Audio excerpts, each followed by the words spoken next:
Olá novamente, estamos começando o segundo segmento aqui do nosso podcast com a Mariana e o Albert da Invest Realty Group.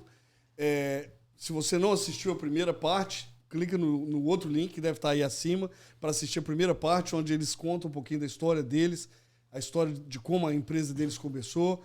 E agora, nessa segunda parte, a gente vai ter o privilégio de conversar com eles sobre o mercado imobiliário, sobre investimento em geral, em real estate, sobre comprar para ficar, comprar para alugar e comprar para vender, fazer o que a gente chama aqui de flip.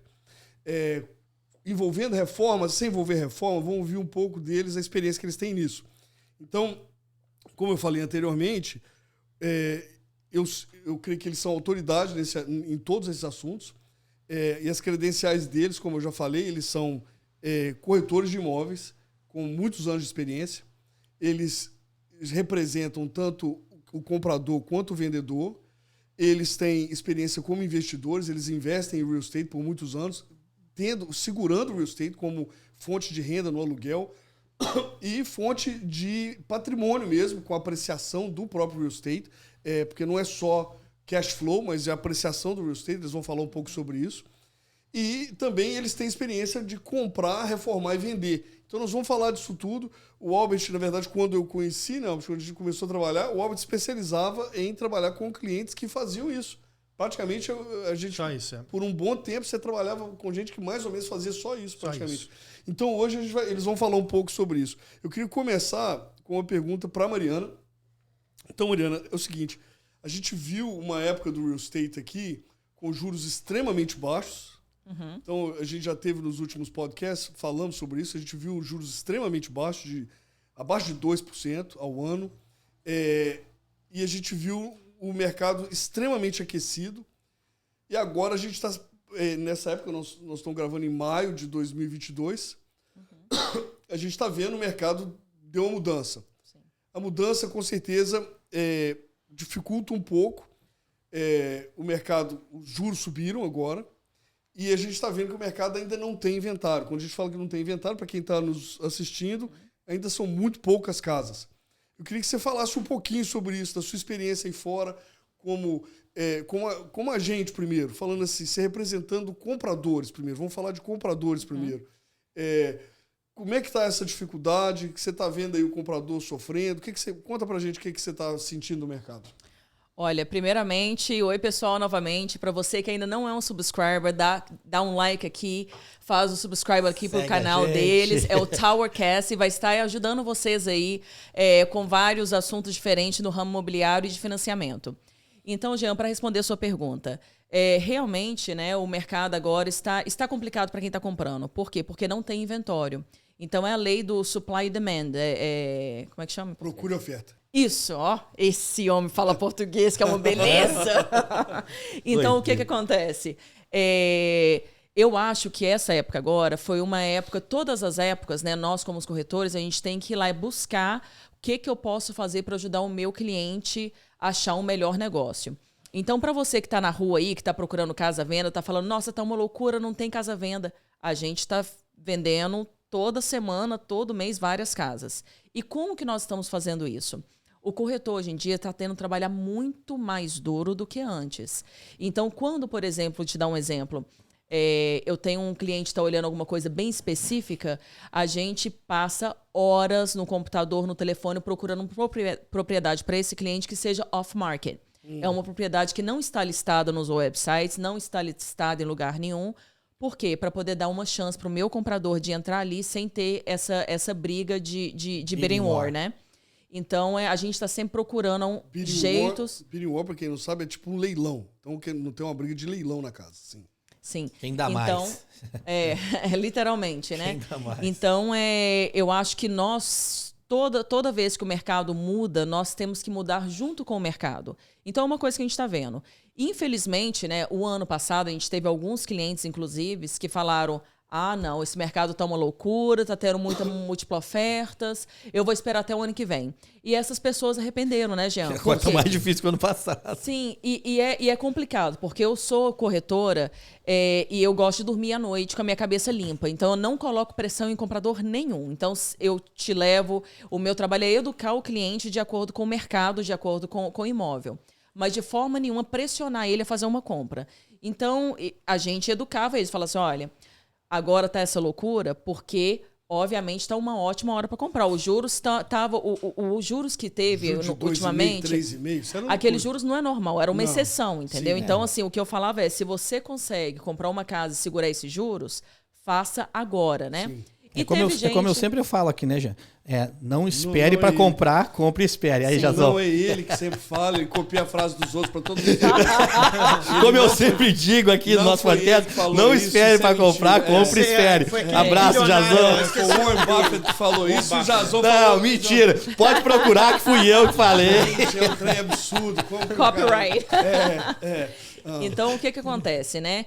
Essas pessoas estão voltando agora, estão todos desesperados. Então, se no ano passado eles estavam meio acanhados, né, em relação às ofertas, agora eles estão vindo totalmente sem noção. Mariana oferece 200 mil a mais. Eu falei, opa, calma, peraí. Vamos olhar qual que é o valor de mercado dessa imóvel. Vamos fazer, sim, uma oferta bem competitiva, mas uma oferta também que seja uma realística consciente, né? Então, a gente está vendo isso muito acontecer. E hoje em dia, ainda tem alguns clientes que falam, mas o juro subiu, não vou comprar.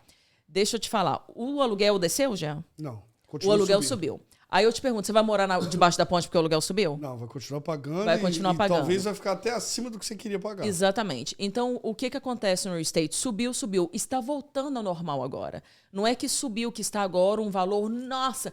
Os juros, eu estava conversando agora, eu estava com um cliente meu esse fim de semana, eles são americanos e ela é bem novinha, o marido dela também, e estão levando sempre os pais dela junto com os chões. Ele, mas eu não sei se eu vou comprar agora porque o juro subiu. Eu chamei o pai dela, falei assim, do you mind se eu te perguntar, fazer uma pergunta? A primeira casa que você comprou, qual que foi os juros dela? 12%. Aí, imediatamente, ele falou, foi 16%. Eu falei assim, nem eu tava esperando essa resposta. Tão alto que foi. Outro dia a gente tá falando aqui no podcast, a primeira casa que eu comprei foi 12% e tava bom, tava barato. Exatamente. Então, o que acontece, e 20% de entrada. 20% de entrada, ué. O que acontece, a pessoa conseguindo comprar, ainda mais agora, várias pessoas no aluguel. Você não tem estabilidade financeira nenhuma quando você está no aluguel, né? E, infelizmente, o landlord pode vir aqui a qualquer hora e falar, olha, eu preciso que você saia em 30 dias, ou a partir daqui a 30 dias o seu aluguel vai ser esse valor. Sim. E já com o mortgage da pessoa, você pelo menos está entrando sabendo qual que vai ser a sua prestação nos próximos 30 anos. Se os juros abaixar no futuro, que eu não sei se isso vai acontecer, você tem a opção de refinanciar, né? Então, realmente, eu acho que várias pessoas, eles colocam, não vou falar desculpa, né? Mas eles colocam empecilhos no caminho, mas eles estão colocando há 10 anos, há 15 anos, há 20 anos. Quantas pessoas que você conhece que moram aqui nos Estados Unidos há 20 anos que não tem um imóvel? Várias. Mas eu comprei um apartamento no Brasil e tá te rendendo quanto? $100 por mês? Não faz sentido. Né? Então, assim, eu sempre falo, nós estamos aqui para educar o cliente. Eu acho que sempre, se você está pagando aluguel, é uma pergunta que não faz sentido você falar se é uma boa hora para comprar, né? Eu acho que nunca existe uma boa hora para alugar. Então, e eu sempre falo, né? Um bom negócio é um bom negócio, independentemente da fase que nós estamos passando. Sim. Até anos atrás, eu tive clientes que vendeu a casa, que compraram, não foi comigo, foi com outras pessoas, que fizeram um mau negócio.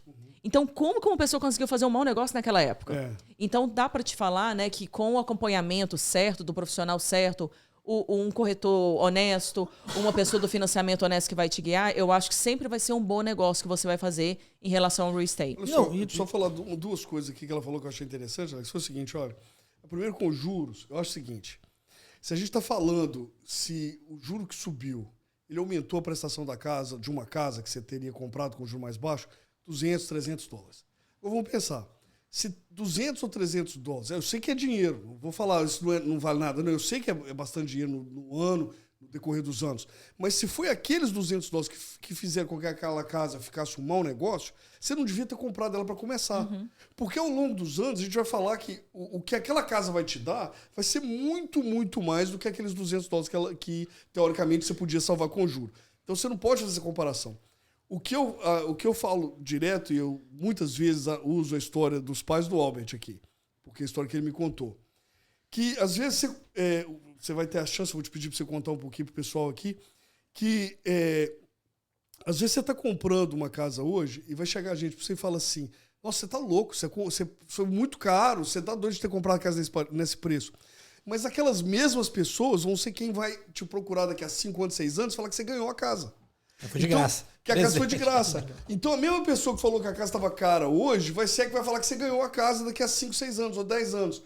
A gente fala, a gente brincava muito que teve uma época que o Albert trabalhava comigo no sábado, né, Albert? Teve uma época que então a gente via. Agora ele virou magnata. Mas, eu trabalho no sábado, só que agora eu tenho que mostrar a casa. Então, mas a gente falava muito quando a gente encontrava com o cliente assim que se você tivesse feito um péssimo negócio em real estate há 20 anos atrás, então a gente fala assim, você foi lá, você comprou uma casa em Somerville há 20, 30 anos atrás, e você comprou ela muito mal comprada. Então você comprou a casa, você pagou 20% a mais, 30% a mais do que você devia ter pago. Hoje, aquela casa talvez te fez virar uma pessoa rica, próspera, por causa daquele mau negócio que você fez em real estate.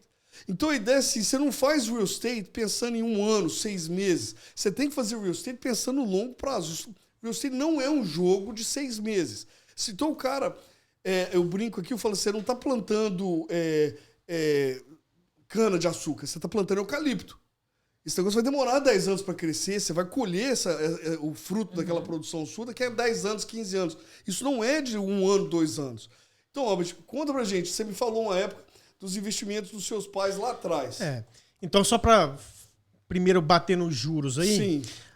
Nós ficamos mal acostumados nos últimos 4, 5 anos com esses juros de 3%, 2 pontos alguma coisa por cento.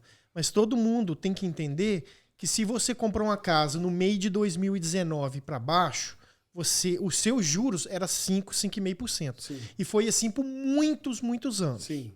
Então é que a gente ficou bem mal acostumado. Então quando o pessoal fala que o juro subiu, não subiu. Ele voltou ao normal. Pessoal, mas que nem o João falou outra vez, o pessoal não tem essa memória. A memória deles é short. É 3 meses atrás. Então. Deixa eu só fazer uma pergunta aqui para vocês. Que estava falando que o João falou que às vezes a Mariana mencionou que fez um bad deal, né? Que é importante você ter um profissional qualificado para te ajudar. Se eu for comprar uma casa hoje e eu precisar da ajuda de vocês, quanto que eu tenho que pagar?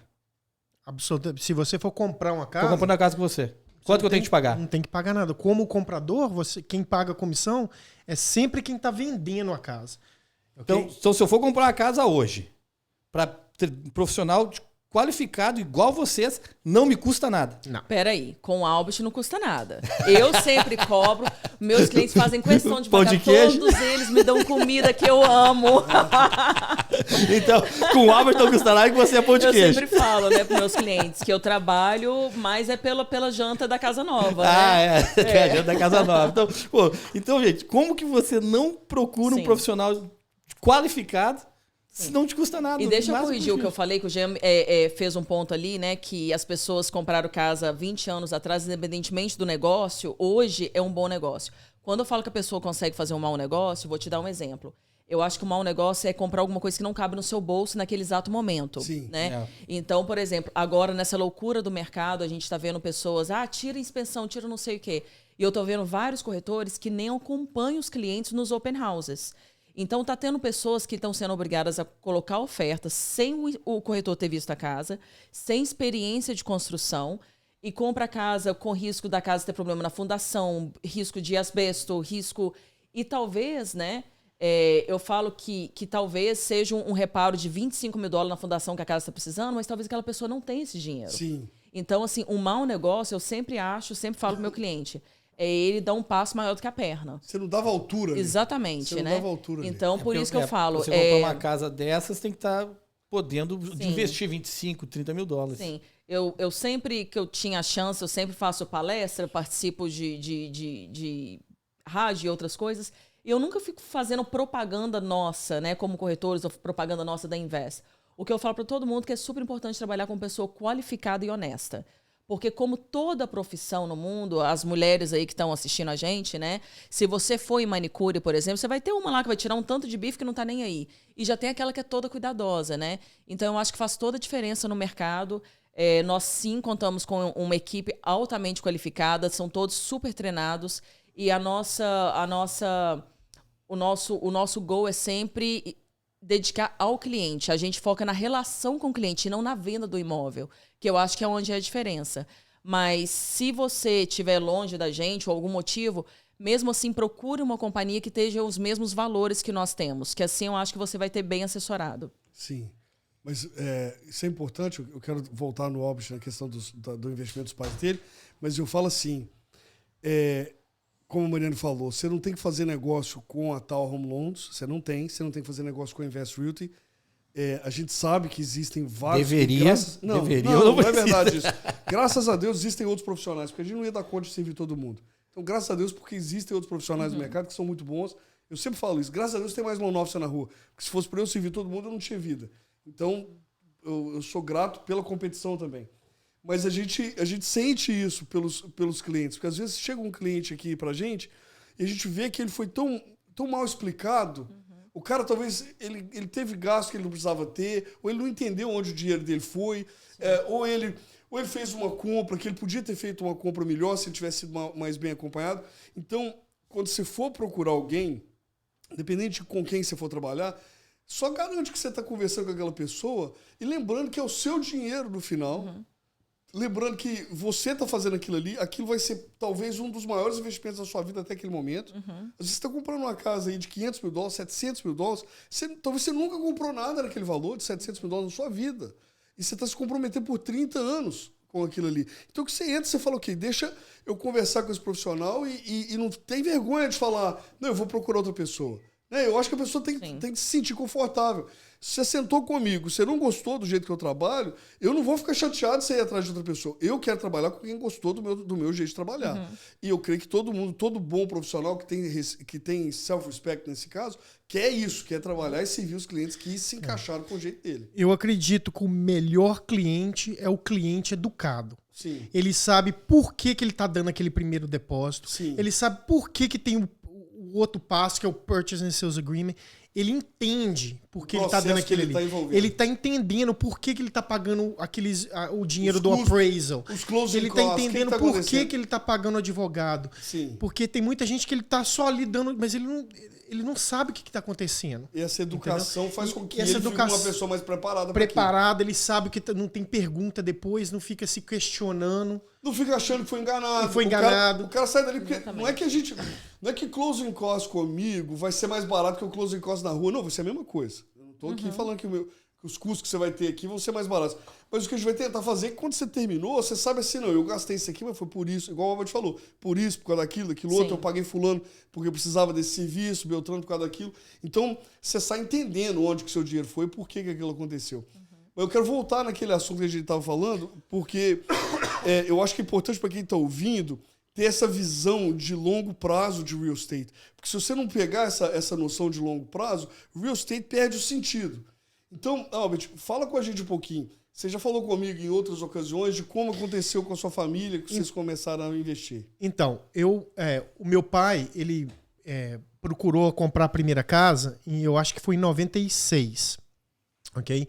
Naquela época, ele achou uma casa de multifamília, de 2 famílias em Malden, muito boa, e essa casa, $180 mil. Okay? Quando eu falo $180 mil hoje em Malden, o pessoal fala assim... Ganhou. Ganhou. Foi nada. Mas naquela época... Era caro. Okay? Era muito caro. Então teve várias pessoas que chegou perto do meu pai e falou para ele, você tá louco? Que não fazia sentido, porque a matemática não fazia sentido, porque o aluguel pagava o negócio e ele ficava praticamente morando de graça. Mas as pessoas viam aquilo ali de outro jeito, porque naquela época era 20% de entrada. Era o commitment de que ninguém estava investindo aqui, possivelmente estava todo mundo mandando dinheiro pro Brasil. Então, não, vamos comprar uma fazenda lá, vamos construir umas casas de aluguel no Brasil. Então, o meu pai também, na hora que eu lembro disso como se fosse hoje, ele ficou muito com o pé atrás, porque tinha várias pessoas falando que ele que era mau negócio. inclusive família e essas coisas. E a minha mãe bateu o pé no chão e falou, não, nós vamos comprar. E Poxa, sua mãe é tipo a mulher. Exatamente, por isso. Então a gente se espelha, né? Marido às vezes espelha. Mas aí minha mãe falou assim, vai comprar e comprar a casa. Então meu pai comprou aquela casa, pagou $180 mil na casa, 20% de entrada, os juros na época, sei lá, era 8% ou 9%, ok? Que eram os juros naquela época. E ele, automaticamente, no primeiro mês que ele entrou na casa, segundo, ele já viu. Ele falou assim, pô, eu pagava $1.000 de aluguel, agora eu tô tirando 600, 700 do bolso e a casa é minha. Eu tô ali, ela tá diminuindo o tanto, todo mês eu tô colocando e tô pagando aquela casa. E a casa tá fazendo dinheiro pra mim. Ele viu a vantagem right away, mas ele não sabia de toda a vantagem, como ninguém entendia aquela vantagem inteira hoje. Do longo prazo. Aí foi conforme o tempo foi passando, os juros, o financiamento do meu pai foi 30 anos fixo, ok? Então o que aconteceu? O aluguel foi aumentando. Aqueles $400, $500 que ele tirava do bolso para pagar aquela casa, começou a virar zero. E depois, conforme o tempo, aquele ali foi ficando positivo. Sim. Então ele morava... E ainda tinha dinheiro. E ainda sobrava um trocado para ele todo mês. E aquele trocado foi aumentando. É grande dinheiro de verdade. Exatamente. Aí ele foi aprendendo, conforme eu fui entrando no mercado, eu fui falando, pai, faz um pagamento a mais esse mês, faz um pagamento a mais por ano, você vai, entendeu? Você vai pegar e você vai... Pagando aquela casa. E foi pagando a casa. E ele acabou pagando a casa em 20 anos, ele pagou aquela casa. Excelente. Então, o tempo... ele comprou 180 mil. No mercado mais alto que teve, 2006, 2007, a casa na frente da casa dele vendeu por $600 mil. Hoje é mais de 800. A casa do meu pai era melhor. Quando o mercado caiu, a casa do meu pai foi para $300 mil. E hoje vale, eu não sei, 900 ou mais. Ok? Então aquilo ali foi a primeira casa dele. Hoje em dia aquela casa tá paga. Ok? Ele tem os aluguéis lá que começou a $800. Hoje em dia, o mais barato é $2.500 e a outra é $3.100. Então, aquilo, ele só teve vantagem. E a casa dele, olha a valorização que ele pegou nessa casa. Nem compara com nada, não tem... Se o meu pai trabalhasse e salvasse, ele não tinha como. A gente fala isso aqui direto, que assim, às vezes...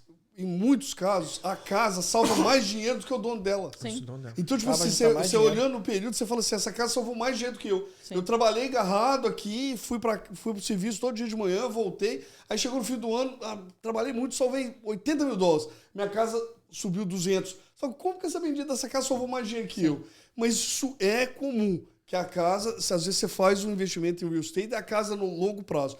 Agora, pensa comigo.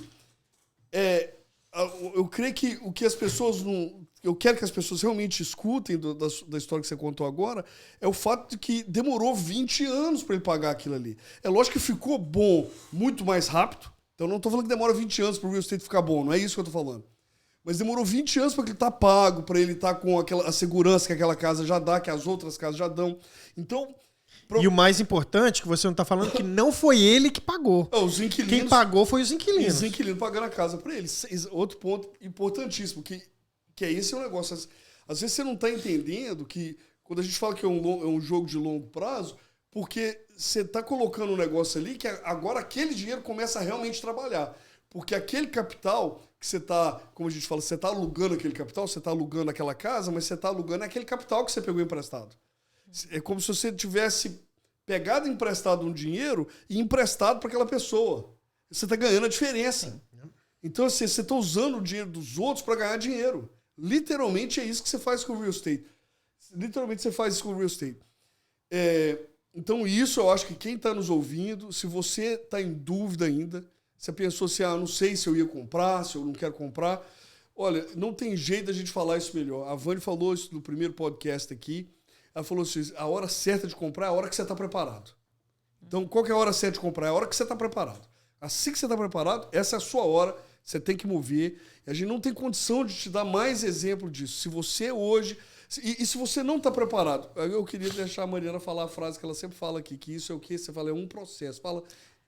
Eu acho que hoje em dia todo mundo compra casa se fizer um planejamento, né? Então, assim, se você ficar em casa, não, a minha pre-approval vai cair no meu colo, né? Certamente não é assim. É um processo, mas é um processo que você pode fazer ele e ser guiado gratuitamente. Então, nem no planejamento o pessoal tem que pagar nada. Tem que pagar nada. Não. Exatamente. Você vai marcar Aquele pessoal fala assim, eu quero comprar uma casa ano que vem, então ano que vem eu vou aí te ver. Não, você vem hoje. Não, exatamente. E é uma coisa que eu sempre falo, a nossa comunidade, Jean, a comunidade brasileira, eu sou fascinada por ela, porque nós somos vários clientes, são empreendedores, eles são donos de negócios. Sim. Nós não somos muitos. Exatamente, e é super bacana isso, né? Então, o que acontece? E tá todo mundo fazendo muito dinheiro agora. A diferença é o que você está fazendo com o seu dinheiro. Você está sabendo investir? Você está sabendo colocar o seu dinheiro para trabalhar para você? Sim. Você está sabendo... Você está vivendo, agora eu estou indo para um lugar melhor de aluguel, vou pagar $3.500. Por quê? Olha o tanto de dinheiro que você está fazendo. Vamos planejar aqui. É aquilo que você falou. Às vezes, talvez você está... não tem nada contra a pessoa morar bem. Não estou falando nada disso. Estou falando assim... Mas, às vezes, você faz um sacrifício de um ano e pouco. Sim. Vocês já falaram da história de vocês. Você faz um sacrifício de um ano e pouco, mas aquilo ali te propulsiona para andar com a sua vida, para andar com a sua vida financeira, para mover para frente. Então, isso é o que você falou. Isso não é vergonha, isso é sabedoria. Então, quem está nos ouvindo que entenda isso aí. Olha só, eu não vou cortar, não sei se o William... O que você está fazendo esse sinal aí? Deu mais 20 minutos já. Ah, tá. Não, eu vou seguir aqui porque nós já estamos falando de investimento e de estratégia. E depois você corta aí, William. Nós temos um William para quê? Tem um William para isso, né? Tem um William para quê nesse negócio aqui? Então é o seguinte, eu queria te perguntar o seguinte, para vocês dois. Então, vocês já falaram dessa estratégia, vocês são investidores.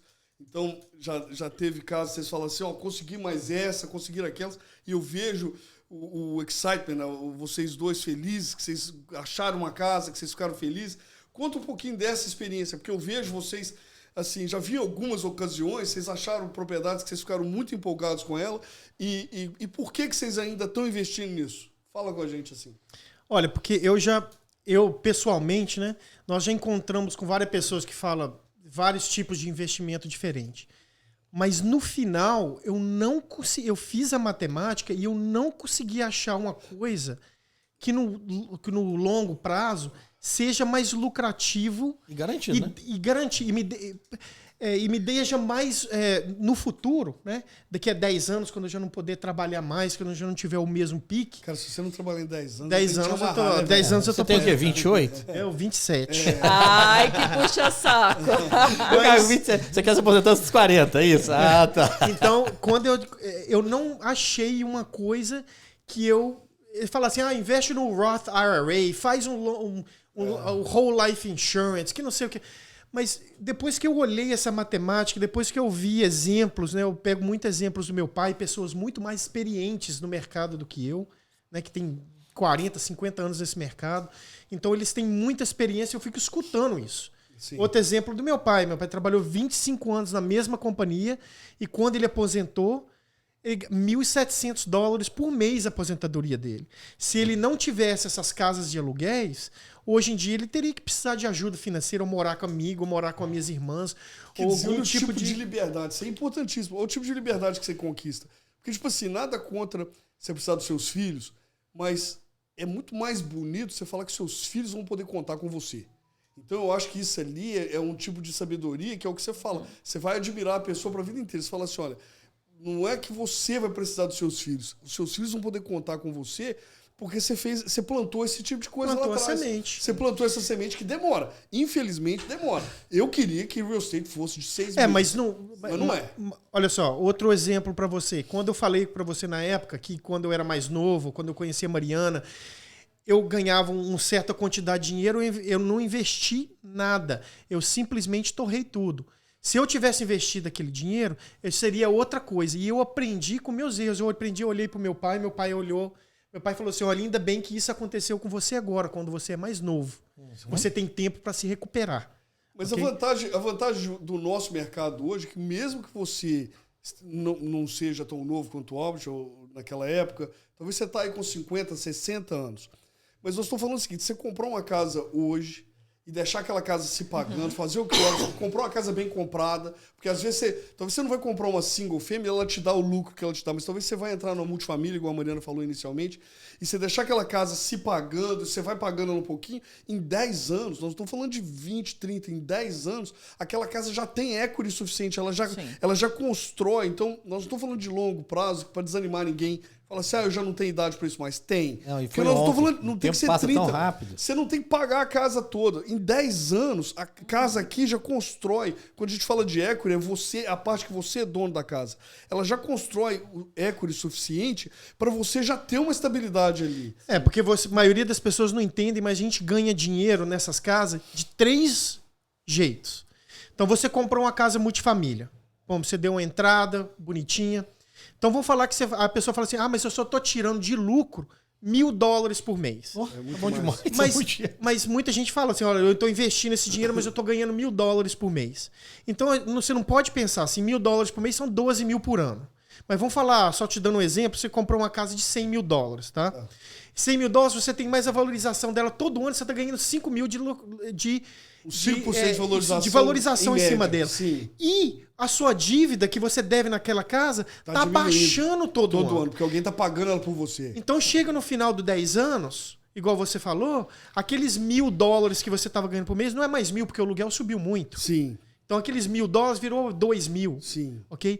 E aí aquela valorização chegou no final de 10 anos, são $50.000. Então, como você falou, foi a valorização da casa, foi a diminuição, a redução da dívida e o cash flow positivo dela ainda. Então você teve uma casa. A gente fala ainda que eu falo com os clientes, aquele cash flow, você tem que trabalhar ele, porque ele tem que ser tipo a gordurinha que sobrou. Você não pode entrar sem aquela gordurinha, porque tem 2 problemas em real estate, que a gente vai falar um pouquinho deles também. Que para ninguém achar que a gente tá falando que isso aqui é só mar de rosas, não. Tem 2 problemas em real estate, que é o primeiro, inadimplência, você tá lá, o cara tá morando na sua casa e ele não te paga, e vacancy, a casa tá vazia. Então, esses são praticamente os 2 maiores riscos de real estate hoje, que você fala assim, o juro subiu. Você tá preocupado com o juro, doutor? Você devia preocupar com a inadimplência e com vacancy. Esses 2 aqui você tem que vigiar. Vocês são landlords, vocês têm casas de aluguel. Como é que vocês trabalham com isso? Com inadimplência e vacancy? O que vocês fazem para evitar esses 2 riscos do real estate? Primeiramente, o Albert é expressamente proibido de falar com todos os inquilinos. Porque ele é bonzinho. A primeira regra. Ele é o bonzinho. É o bonzinho. Bad cop, good cop, bad cop. Já o que eu faço desde o início, eu sempre acredito muito em profissionalismo, independentemente do que você está fazendo. Eu considero todas as casas de investimento que nós temos como um business. Sim. Elas são um business para mim, né? Então, eu ajo profissionalmente com os meus inquilinos. Então, realmente, eu sou, Mariana, a pia está entupida. Eu vou enviar uma pessoa lá bem no mesmo dia ou talvez no próximo dia. Eu faço a minha parte como landlord e eu espero que eles também façam a parte dele como inquilino. Sim. Que é, obviamente, pagar o aluguel em dia e fazer as coisas. Exatamente. Em todos esses anos, Jean, a gente tem bastante inquilino hoje em dia, só teve um que eu tive que começar o processo do eviction. Então, em todos esses anos, por quê? Anos e com todos esses inquilinos, vocês só tiveram uma experiência que você precisou evictar alguém. Exatamente. Então, hoje nós temos 17 inquilinos e de todos esses inquilinos que eu lido com eles, não o Albert, só teve um que a gente teve que começar o processo do eviction. O que eu aprendi com isso... tirar o inquilino da casa. Eviction de tirar o inquilino da casa. Né? O que eu aprendi com isso, né? Como eu sou landlord, eu prefiro escolher melhor o inquilino na hora que ele entra no imóvel. Sim. Né? Tem várias dicas que nós damos quando as pessoas compram a casa com a gente, né? Eu já aprendi tanto dos nossos próprios erros lá no passado, que eu passo tudo o que eu aprendi para os nossos clientes, né? Que estão investindo, a maioria deles comprando nas casas de investimento pela primeira vez. Então, a gente passa, eu dou um package para eles completo do que eu acho que eles devem procurar no próximo inquilino, as coisas que tem que estar no contrato especificamente.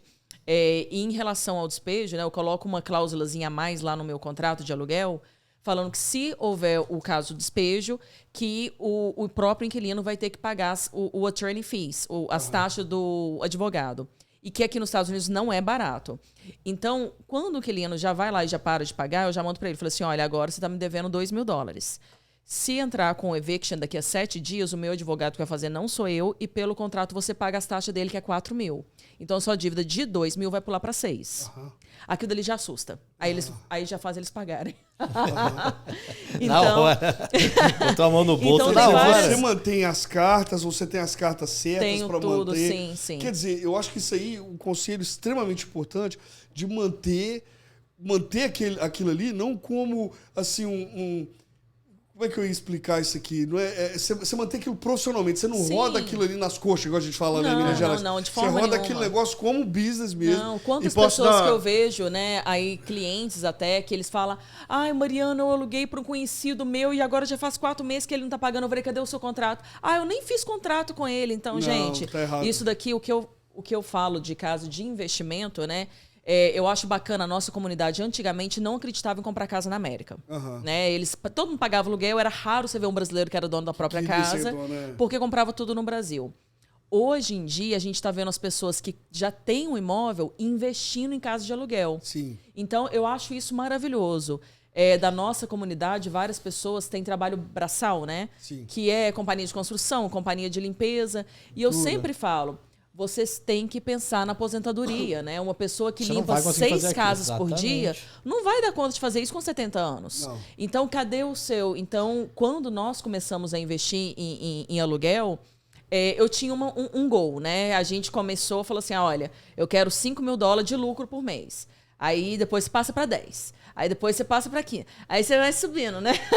Então, o goal... o que é certo isso. Exatamente. Então, assim, o goal sempre foi ter um valor mensal que eu pudesse contar com ele no futuro. Sim. Então, eu vou dar um toque para vocês que eu aprendi que isso me salvou muito tempo e muita dor de cabeça na hora de você alugar sua casa.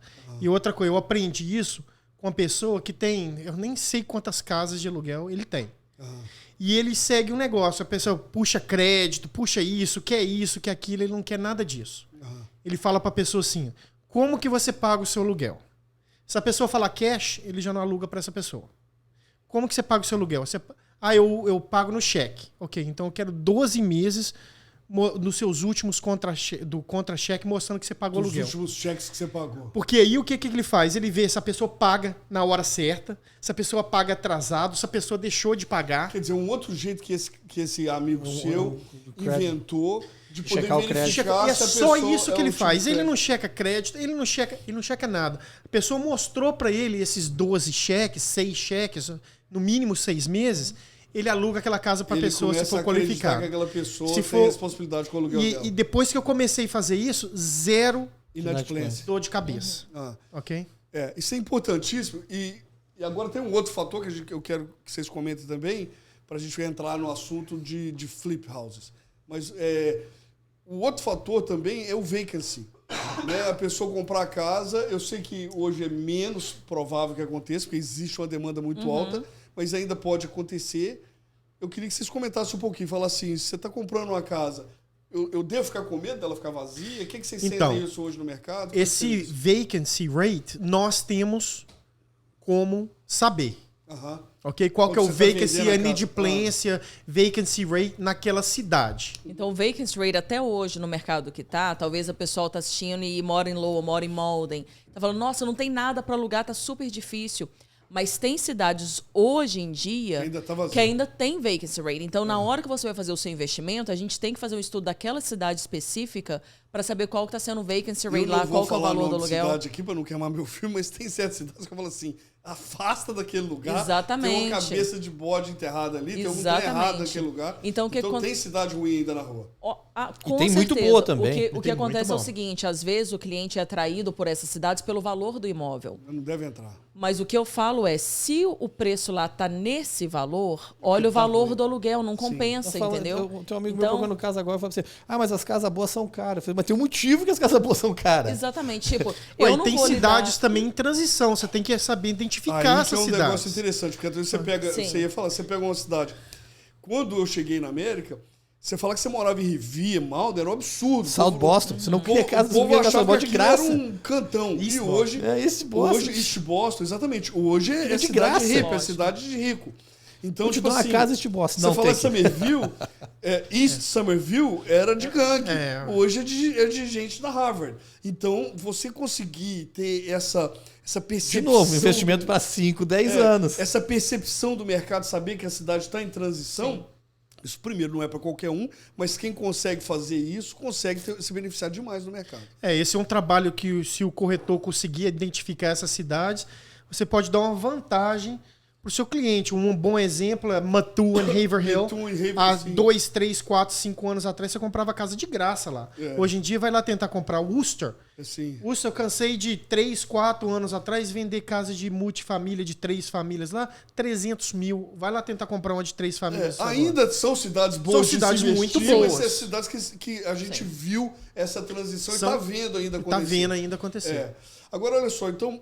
Excelente, obrigado por esse tipo de insight que vocês já têm como investidores. Agora é o seguinte, eu lembro que eu sei que hoje, talvez vocês não estão tão ativos, como muita gente também não está tão ativo mais em fazer flip de casa, comprar, reformar e vender, mas vocês têm muita experiência nesse assunto. O Albert, como eu falei, foi agente de vários, ainda é agente de vários investidores que trabalham com isso, e eu sei que vocês também faziam, né? Eu lembro... Acho que você está fazendo uma agora ou não? Você já terminei já. Terminou? Uhum. Então, o que vocês falam disso ainda? Como é que você vê os clientes nisso? Dá uma palhinha para a gente disso aí. Eu lembro que vocês faziam bastante em New Hampshire.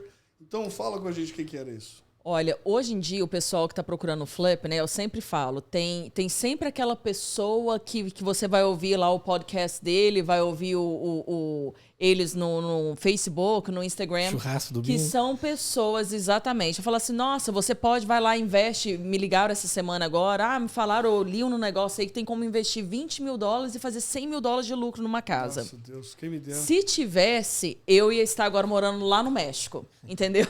Só isso da vida. Então, o que acontece? Tá trazendo muitas pessoas que não estão sendo realísticas com o mercado. Né? Eu acho que hoje, até a gente mesmo, eu fiz flips durante alguns anos, e o valor do material, o valor do labor, hoje em dia, comparando com 3 anos atrás, praticamente dobrou, quase triplou. Então, o que acontece? O lucro que talvez você ia ter, agora você não está tendo mais. Eu estou achando muito difícil no mercado de hoje, com o valor do imóvel, valor de obras, um investidor que não mexe com construção ter um lucro bom em flips. Agora, se você tem algum conhecimento de construção, vão mudar um Sim, pouco esse exatamente. camarada, que aí muda. Tipo assim, é o que você está falando. Talvez você trabalha com, sei lá, você dirige caminhão e quer ser só um investidor nisso, talvez você pagar o processo todo, você não vai ter o lucro que já se teve. Exatamente. Mas se trocar isso, você fala assim, não, eu trabalho com construção, é isso que eu faço, eu tenho minha equipe, ainda existe oportunidade no mercado? Existe. O que vocês acham? Existe. Então, assim, a diferença, né? Igual antigamente o Albert tinha vários investidores que não colocam a mão no martelo, nunca nem pregou um quadro. Que eles vinham com dinheiro e eles empregavam as pessoas para fazer a construção, empregavam a gente para poder fazer a compra e a venda. Lucro. E eles ainda tinham um lucro muito bom. Hoje em dia, geralmente, as pessoas que estão conseguindo ter um lucro bom são as pessoas que têm a própria equipe de construção. Ou as pessoas que têm o conhecimento. Por quê? Porque para você a construção vai ser mais barata. Você tá doido? Entendeu? O preço Então, do material? Essa semana exatamente. Eu desmanchei meu deck lá, botei a madeira para vender para comprar uma casa nova. eu vou comprar uma casa com o meu deck. Eu vou comprar uma casa com o meu deck. Eu tava conversando com o pessoal hoje de construção, eu tava lá com um construtor hoje, e eu falando que no meu basement lá, no começo de 2020, quando a pandemia começou lá, que ninguém saía de casa, eu resolvi, eu zanguei que eu ia fazer meu basement lá. E eu comprei Eu mesmo. Tava dentro de casa. Comprei o 2x4. Eu comprava o 2x4 a $3,27. $3,27. Hoje é quase $9. Então, gente, aqui em Northwest tem uma pilha de madeira pra passar. Preço bem bom. O plywood que eu comprei é $24, hoje tá 85. Tá doido. Sim. Então, hoje em dia no mercado, gente, eu tô vendo muitas pessoas fazendo flopping, não fazendo flipping. Eles estão perdendo dinheiro. Eles estão perdendo dinheiro. Por quê? Porque você tá entrando, você não tá sendo realista com o valor que você vai gastar. E outra coisa, né? Até igual tem um cliente agora que ele faz flips e ele tem a equipe dele. Aí ele ia colocar uma oferta numa casa que tinha várias ofertas e eu conheço, já sabia já o valor que a casa estava sendo vendida. Eu falei, olha, coloca aqui, isso daqui vai te custar da casa, o closing cost vai ser isso, qual que é o seu valor da construção? E ele estava colocando só o material, não estava colocando o label do pessoal dele. Exatamente. Eu falei, olha, o projeto aqui vai demorar quanto tempo? Ele, umas 6 semanas. Eu falei, se você fosse trabalhar, porque eu trabalho aí fora, não está faltando para construção, Sim. né? Qual que seria o lucro que você ia fazer simplesmente pegando um trabalho na rua sem investir o seu dinheiro? Então, para mim, para poder entrar, a pessoa tem que fazer dinheiro. Lógico. Não é um hobby, né? Não tem é... que se pagar Exatamente. E ainda fazer dinheiro, sim. O nosso maior inimigo é aqueles programas benção da HGTV, que a pessoa vai lá e reforma uma casa inteira com $30 mil. Mas se você... Em 2 semanas. Em uma semana. Olha só. Sim. E você tem que pensar nos objetivos das pessoas, porque muda. Por exemplo, se eu fosse cliente seu, chegasse assim, não, Mariana, eu quero comprar essa casa, ela tá meio destruidinha, mas vai ser minha. Eu vou morar nela. Aí eu vou fazer a reforma. Olha, não interessa ela sair um pouquinho acima, como a gente falou, se você gastou um pouquinho a mais, mas você está gastando para você, vai ser a sua casa. Então, você não pode comparar. E no longo termo você recupera esse dinheiro. E você não pode comparar, porque você está fazendo para você. Você não pode comparar essa pessoa com o outro que precisa ter lucro naquele projeto. Você não está entrando para ter lucro, você está entrando para a sua casa. Então, talvez, tipo assim... às vezes o pessoal chega para mim e fala assim, se eu fizer esse deck, a minha casa valoriza. Eu falo assim, não, você está fazendo o deck para você. Exatamente. Você não está vendendo a casa. Para de falar comigo de casa valorizando porque você fez um deck. Você está fazendo, a casa é sua, você está morando. Se você estivesse vendendo a casa... O cliente vai lá e coloca $100 mil de patio na casa. E fica achando que a casa não vai valorizar $100 mil. Vai valorizar 2.500 na casa. Vai gastar 20, vai valorizar 2.500. Volta. Então, para te colocar assim, não entre nesse